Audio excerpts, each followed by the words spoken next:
एक तीसरे मुद्दे पे आज और आंतरिक आदेश हुआ है जो अत्यंत महत्वपूर्ण मुद्दा है और जिसको लोग समझ नहीं पाते हैं आसानी से। मैं आपको सरल रूप से बता दूं, वक्फ बाय यूज़र का मतलब क्या है। वक्फ बाय यूज़र जो एक फ्रेज़ है, लगभग 150 साल से हमारे कानून में चल रहा है। ये मामला प्रिवी काउंसिल तक गया।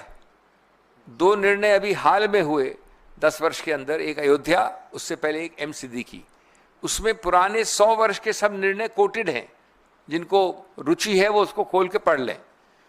और इन सब में ये कहा गया है कि वक्फ बाय यूज़र सिंपली यही है कि आदमी अपने उद्देश्य द्वारा, अपने कार्य द्वारा, अपने कर कमलों द्वारा, अपने बोलने द्वारा, अपने दर्शाने द्वारा एक वक्फ बना सकता है।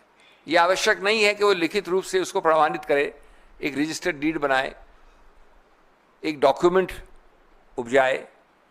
और ये हक मुसलमान का वक्फ के विषय में सैकड़ों साल पुराना है। अब इस संदर्भ में इसमें एक प्रावधान था हमेशा 100 साल से, 1913, 1923, 1995, 2013 में 3R एक प्रोविजन, 3 R, जिसमें वक्फ बाय यूज़र को देखा गया था, संज्ञान लिया गया था, उसको माना गया था, उसके अस्तित्व को, जो कि 100 साल पुराना केस लॉ में है। एक पेन की स्याही के एक टिक से वो पूरा 3R को डिलीट कर दिया। इसमें डिलीट का मतलब है कि वक्फ बाय यूज़र का आज कानूनी कोई अस्तित्व नहीं, अगर आप कानून को पढ़ें जैसा है आज। तो उच्चतम न्यायालय ने, और उसका भी बहुत बहुत स्वागत करते हैं, कहा है कि अभी तक आंतरिक रूप में जो भी वक्फ हैं जो डिक्लेयर्ड हैं या रजिस्टर्ड हैं, इंक्लूडिंग एक अदर कैटेगरी यानी वक्फ बाय यूज़र, वो सब में यथास्थिति यानी आज की स्थिति कानून के पहले रहेगी। इसका अंतिम निर्णय तो उच्चतम न्यायालय करेगी, लेकिन यथास्थिति कानून के लागू होने के पहले वैसी ही रहेगी। ये एक तीसरा आंतरिक आदेश है।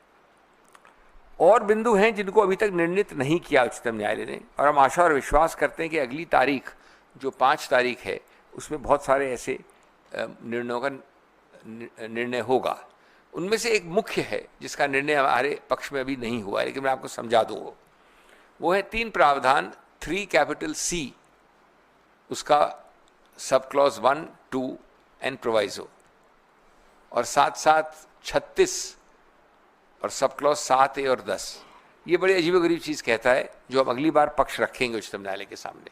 अभी हमने दलील की, उसमें कोई ऑर्डर नहीं हुआ है। ये बड़ा रोचक पक्ष है। क्या है? मैं किसी कारण से, द्वेष से, प्यार से, गुस्से में, कैसे भी इनके बारे में और इनके वक्फ बारे में आरोप कर देता हूँ। एक बड़ी विस्तार से एक चिट्ठी लिख के कलेक्टर को भेज देता हूँ।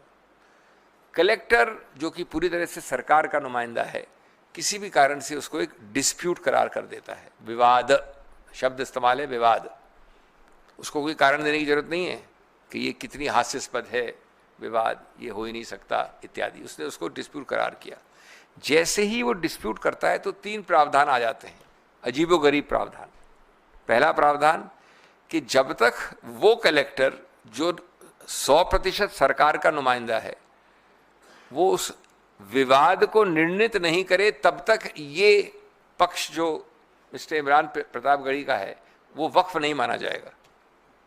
वक्फ, वर्ड्स एग्जैक्ट पढ़ दूं मैं आपको, shall not be treated as waqf property. जब तक कब? जब तक मैं कलेक्टर निर्णित कर रहा हूं। और याद रहे, कलेक्टर सिर्फ नुमाइंदा सरकार का नहीं है।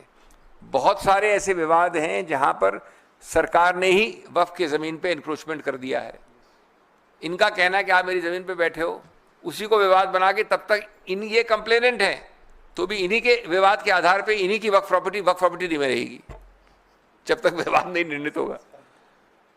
ये आपको विश्वास है तो आप उठा के पढ़ लीजिए। इसमें 3C कैपिटल 2 ब्रैकेट प्रोवाइजो। अब इसके 2 और परिणाम हैं।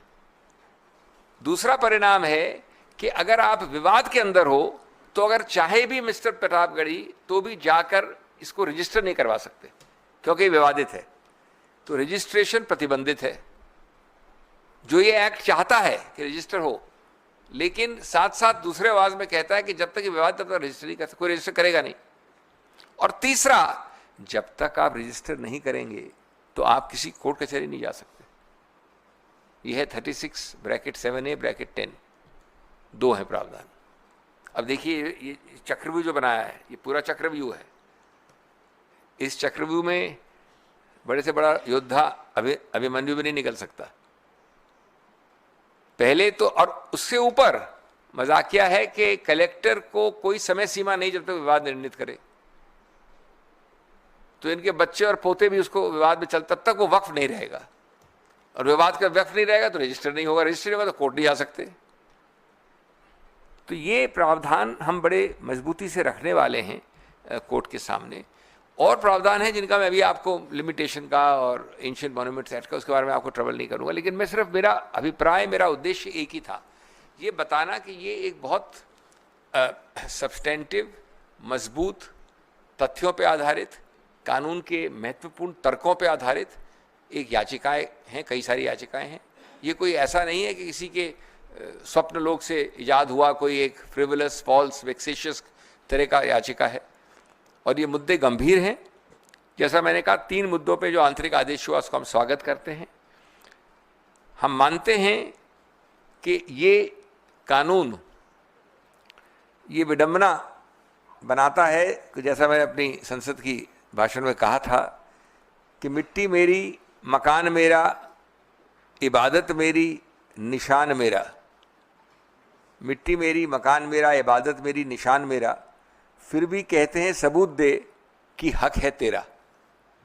तो ये जो विपरीत रूप से ये बदलता है पूरा सिस्टम, ये बहुत आपत्तिजनक है।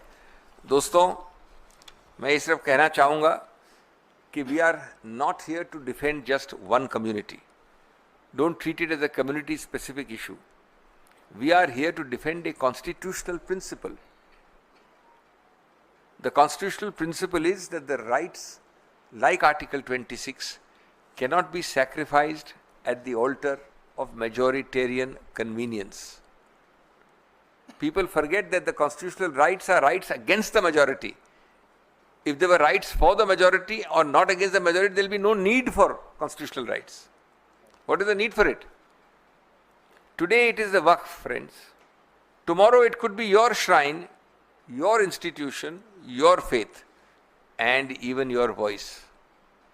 The act is not just legally flawed, it is morally vacuous, it is morally vacant. It takes the soul of religious freedom and stuffs it into a file marked subject to approval. If this can be done in the name of administrative regulation, then no freedom is safe and no institution is sacred. This is not the future which our framers envisioned, and it is not the future which the Congress party will allow subject to the court orders. ये सिर्फ मामले को मुसलमान या अल्पसंख्यक की नज़र से देखना सही नहीं होगा। ये मामला निश्चित रूप से उनके संबंध का है, लेकिन ये संविधान की आत्मा का सवाल है सर्वोपरि रूप से। अगर आज एक समुदाय के धार्मिक संस्थानों पर कब्जा हो सकता है, तो कल हर अल्पसंख्यक संस्था खतरे में होगी। ये विधेयक संविधान की बराबरी की भावना को पर आक्रमण करता है, और ये धार्मिक स्वतंत्रता को सरकारी मंजूरी से जोड़ने की कोशिश करता है। आपकी संवैधानिक स्वतंत्रता, आपकी धार्मिक स्वतंत्रता मेरी प्रशासनिक या सरकारी मजबूरी पर निर्भर है। अगर हम आज नहीं बोलेंगे तो कल बोलने का हक शायद हम सबसे भी छिन जाएगा। और ये लड़ाई केवल एक कानून की नहीं, एक सोच के विरुद्ध है। अधिकारों को रियायत और पहचान को शक समझती है। ये हमारा मूल इस पे विरोध है।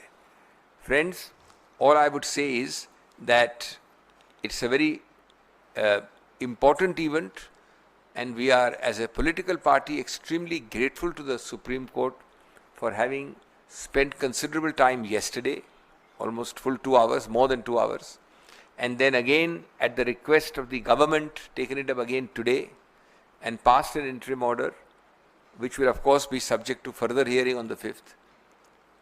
And we believe that this is an extremely important step towards the restoration of constitutional principle, constitutional morality and constitutional correctness and rightness.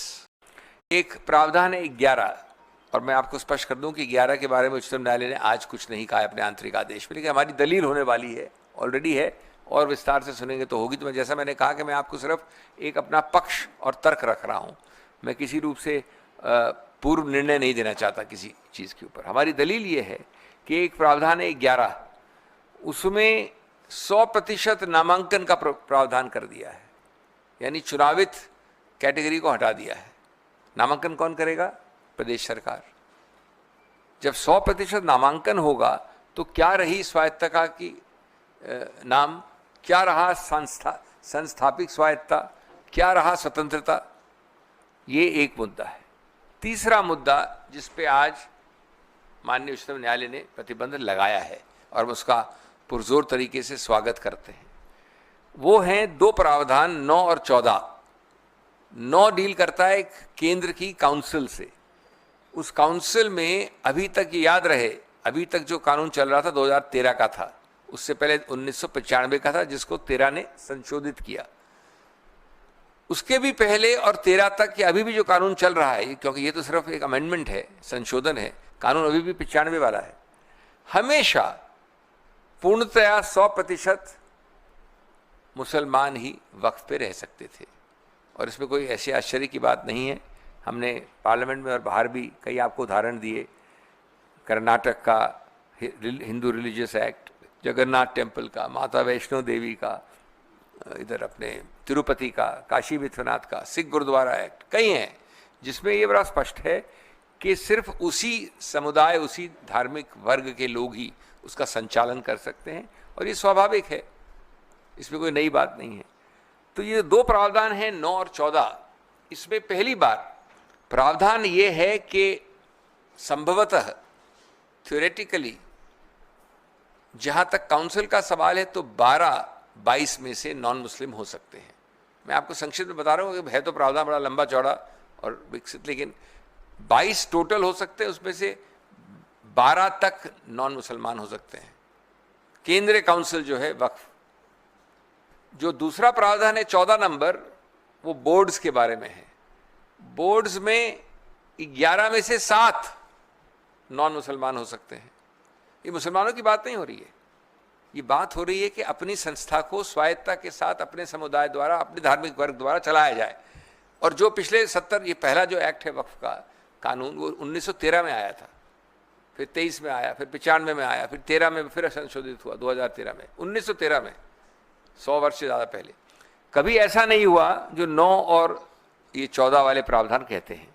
और आप आज कल भी हमने दलील की, पक्ष रखा उच्चतम न्यायालय के सामने, कुछ प्रश्न उत्तर भी हुआ जो आज रिपोर्ट भी हुआ है कि क्या आप सिख गुरुद्वारा एक्ट में किसी और मुसलमान को डालेंगे, क्या वैष्णो देवी श्राइन में किसी मुसलमान को बिठाएंगे, इत्यादि इत्यादि। और बड़े अजीबोगरीब प्रावधान है। एक प्रावधान है कि अगर 100%, हम लोग 100% लोग हैं, अविश्वास मत करें इस आदमी के ऊपर जो हमारा अध्यक्ष है, बोर्ड का अध्यक्ष ये है, हम लोग सब 100% अविश्वास मत डाल दें इसके ऊपर, उसको हटा नहीं सकते जब तक कि सरकार नहीं हटाए उसे। इसमें क्या गणतंत्र रहा, लोकतंत्र रहा, स्वायत्त रहा, अपने आदमी को अपने आप चुनना या उस पर विश्वास होना कहाँ रहा। इसी प्रकार से सीईओ, ये मजाकिया प्रावधान है, मजाकिया है, मुस्लिम वक्फ बोर्ड का सीईओ भी नॉन मुसलमान हो सकता है। सीईओ को आप कई नामों से बुला सकते हैं, जो मैनेजर कह लीजिए, जो दिन प्रतिदिन काम चलाता है, गुरुद्वारा कमेटी के प्रबंधक होते हैं कई सीनियर वरिष्ठ, वो सिख ही नहीं हो। ये प्रावधान है सीईओ के बारे में। और ये बता दूं मैं आपको कि पहले सब प्रावधान इसमें विपरीत थे इसके। एक सबसे महत्वपूर्ण प्रावधान, तो अभी तक जितना मैंने बोला उसमें 2 मामलों में उच्चतम न्यायालय ने प्रतिबंध लगाया है आज। अभी तक जितना मैंने बोला उस पर बात कर रहा हूं, 9 पे और 14 पे। और कहा है कि 9 और 14 की जो आज की स्थिति है, अस्तित्व है, उसको आप अगली तारीख तक या आगे तक, जब तक की अनुमति नहीं आए कोर्ट की या बदलाव नहीं आए इस आंतरिक आदेश में, तब तक आप उनके अस्तित्व को नहीं बदल सकते। नियुक्तियां या रिक्त स्थान को भरना या अदला बदली करना नहीं कर सकते आप। तो इन दो पे तो आज ही हो गया है।